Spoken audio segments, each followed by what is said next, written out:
Chapter. इस पहला chapter का नाम है दोस्तों राम नाम बिनु बिरथे जगी जन्मा। जी हाँ दोस्तों, इस चैप्टर का नाम है राम नाम बिनु बिरथे जगी जन्मा। और इस पाठ के जो कवि हैं दोस्तों वो हैं गुरु नानक। जी हाँ दोस्तों, इस पाठ के कवि कौन है दोस्तों? तो गुरु नानक हैं। तो आइए इस वीडियो को हम सभी लोग अच्छी प्रकार से जानने और समझने का प्रयास करते हैं। जी का जीवन परिचय का अगर मैं बात करूं तो गुरु नानक जी का जन्म 1469 ईस्वी में हुआ था। जी हाँ दोस्तों, गुरु नानक जी का जन्म 1469 ईस्वी में किस गांव में इनका जन्म हुआ था दोस्तों? तो तलबंडी ग्राम अर्थात तलबंडी गांव में इनका जन्म हुआ था। और ये तलबंडी ग्राम कहाँ पड़ता है, किस जिला में पड़ता है दोस्तों? तो लाहौर जिला में पड़ता है। तो तलबंडी ग्राम लाहौर जिला में है। और यह लाहौर जो है वो किस देश में स्थित है? तो पाकिस्तान में स्थित है। एक बात मैं आप लोगों को जानकारी के लिए बता दूं कि गुरु नानक का जहाँ पर जन्म हुआ था उनके जन्म स्थान को अर्थात गुरु नानक जी के जन्म स्थान को क्या कहते हैं दोस्तों? तो नानकाना साहब कहा जाता है। जी हाँ दोस्तों, गुरु नानक के जन्म स्थान को नानकाना साहब कहा जाता है। और यह नानकाना साहब पाकिस्तान में स्थित है। तो ये नानकाना साहब कहाँ स्थित है दोस्तों? तो पाकिस्तान में स्थित है। गुरु नानक के पिताजी का नाम है कालूचंद खत्री और गुरु नानक के माता का नाम तृप्ता देवी। जी हाँ दोस्तों, गुरु नानक के पिता का नाम कालूचंद खत्री, माता का नाम तृप्ता देवी और गुरु नानक के पत्नी का नाम सुलक्ष्मी देवी था। तो हम लोग जानें कि गुरु नानक जी का जन्म 1469 ईस्वी में हुआ था। गुरु नानक तलबंडी, इनका जो जन्म हुआ था तलबंडी ग्राम में हुआ था। और यह तलबंडी ग्राम जिला लाहौर में पड़ता है और लाहौर पाकिस्तान में है। इनके जन्म स्थान को क्या कहते हैं दोस्तों? तो नानकाना साहब कहते हैं। गुरु नानक के पिता का नाम कालूचंद खत्री, माता का नाम तृप्ता देवी और पत्नी का नाम सुलक्ष्मी देवी था। देखिए दोस्तों, एक होता है भक्ति धारा। भक्ति धारा कितने प्रकार के होते हैं? तो भक्ति धारा 2 प्रकार का होता है। जी दोस्तों, भक्ति धारा कितने प्रकार का होता है? तो भक्ति धारा 2 प्रकार का होता है। पहला होता है हमारा सगुण भक्ति धारा और दूसरा होता है निर्गुण भक्ति धारा। पहला सगुण भक्ति धारा और दूसरा होता है भक्ति धारा। किसको कहते हैं? तो वैसे भक्ति धारा जो मूर्ति पूजा में विश्वास रखता है और भगवान का रंग रूप आकार दिखाई देता है तो उसे सगुण भक्ति धारा कहते हैं। और निर्गुण भक्ति धारा किसके कहते हैं? तो जिसमें भगवान का रंग रूप आकार दिखाई नहीं देता है उसे निर्गुण भक्ति धारा कहते हैं। और इसमें लोग मूर्ति पूजा में विश्वास नहीं रखते हैं तो उसे हम लोग निर्गुण भक्ति धारा कहते हैं।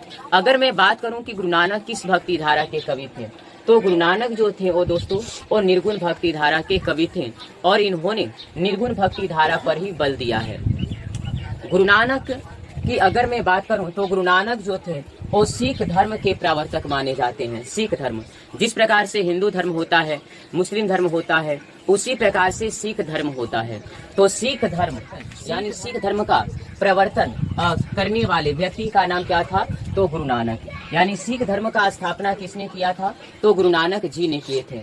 सिख धर्म में कुल टोटल 10 गुरु हुए। कितने हुए गुरु दोस्तों? तो 10 गुरु। अगर मैं बात करूं कि सिख धर्म के पहले गुरु कौन थे, तो सिख धर्म के पहले गुरु का नाम था गुरु नानक। और सिख धर्म के 5वें गुरु कौन थे? तो सिख धर्म के 5वें गुरु थे गुरु अर्जुन देव। और सिख धर्म के 10वें गुरु कौन थे? तो गुरु गोविंद सिंह थे। और गुरु गोविंद सिंह का जन्म कहाँ हुआ था? तो पटना में हुआ था। तो सिख धर्म में कुल टोटल 10 गुरु हुए। पहले गुरु का नाम था गुरु नानक, 5वें गुरु का नाम गुरु अर्जुन देव, 10वें गुरु का नाम था गुरु गोविंद सिंह। और गुरु गोविंद सिंह का जन्म कहाँ हुआ था? तो पटना में हुआ था दोस्तों। तो इन महत्वपूर्ण गुरुओं से प्रश्न परीक्षाओं में देखने को मिलता है, तो इसे आप याद रखें।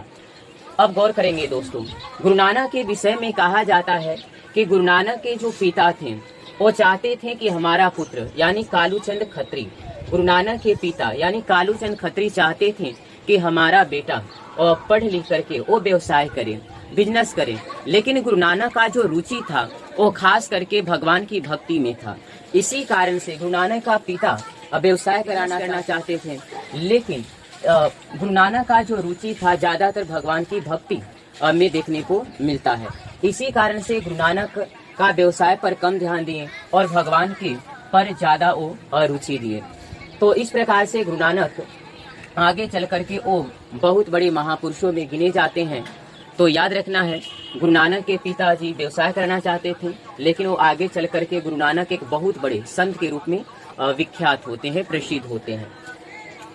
अब यहाँ पर गौर करेंगे दोस्तों, गुरु नानक के विषय में कहा जाता है कि गुरु नानक हिंदू मुसलमान धार्मिक उपासना पर बल दिए। जी हाँ दोस्तों, गुरु नानक हिंदू हो या मुसलमान सभी धार्मिक उपासना पर बल दिए, अर्थात ये किसी भी धर्म में भेदभाव नहीं करते थे। किसी भी धर्म में भेदभाव नहीं करना, अपितु गुरु नानक ऐसे व्यक्ति थे जिन्होंने हिंदू पर भी धार्मिक उपासना पर बल दिया और मुसलमान, अर्थात किसी भी धर्म में, किसी भी जाति में ये भेदभाव नहीं किए, अपितु सभी धर्मों को इन्होंने एक समान माना जाना। और यही एक महापुरुष व्यक्ति का स्वभाव होता है, लक्षण होता है दोस्तों।